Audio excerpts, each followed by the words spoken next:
हमारे देश की कंस्टिट्यूएंट असेंबली के सदस्य कैसे चुने गए थे। जैसा कि आप जानते हैं कि हमारे देश की कंस्टिट्यूएंट असेंबली में टोटल 389 सदस्य थे, जिसमें से 296 सदस्य इलेक्ट होकर के आए थे। इन 296 सदस्यों में से 292 सदस्य जो थे, वो हमारे देश की बड़ी प्रोविंसेस, जिन्हें गवर्नर प्रोविंसेस कहते हैं, वहां से इलेक्ट होकर के आए थे। बल्कि 4 सदस्य जो हैं हमारे देश की छोटी प्रोविंसेस, जिन्हें हम चीफ कमिश्नर प्रोविंसेस कहते हैं, वहां से इलेक्ट होकर के आए थे। तो जो टोटल 4 चीफ कमिश्नर प्रोविंसेस थी, उसमें दिल्ली, अजमेर, कुर्ग और बलूचिस्तान शामिल है।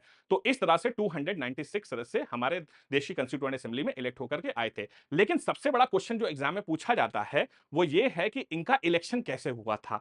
क्या जनता ने वोट डाला था? तो मैं आपको बता दूं कि कंस्टिट्यूएंट असेंबली के जो सदस्य थे, वो जनता द्वारा डायरेक्टली इलेक्टेड नहीं थे। मतलब उस जमाने में हमारे देश में इलेक्शन कमीशन जैसी कोई बॉडी नहीं थी और हमारे देश में कंस्टिट्यूएंट असेंबली के सदस्यों को जनता द्वारा नहीं चुना गया था। मतलब कि जो चुनाव था वो यूनिवर्सल एडल्ट फ्रेंचाइज पर नहीं आधारित था। तो अब क्वेश्चन ये आता है कि उनके जो सदस्य थे उनको किसने चुना था? तो कंस्टिट्यूएंट असेंबली के जो सदस्य थे उनको चुना गया था प्रोविंशियल लेजिस्लेटिव असेंबली के सदस्यों द्वारा। सपोज करिए जैसे यूनाइटेड प्रोविंस है, जिसे आप उत्तर प्रदेश कहते हैं आज के समय में, तो सपोज करिए यूनाइटेड प्रोविंस के 30 सदस्य कंस्टिट्यूएंट असेंबली में आने थे। तो यूनाइटेड प्रोविंस की जनता ने उन 30 सदस्यों को नहीं भेजा, बल्कि यूनाइटेड प्रोविंस की जो प्रोविंशियल लेजिस्लेटिव असेंबली है, उसने उन 30 सदस्यों को चुनकर भेजा था।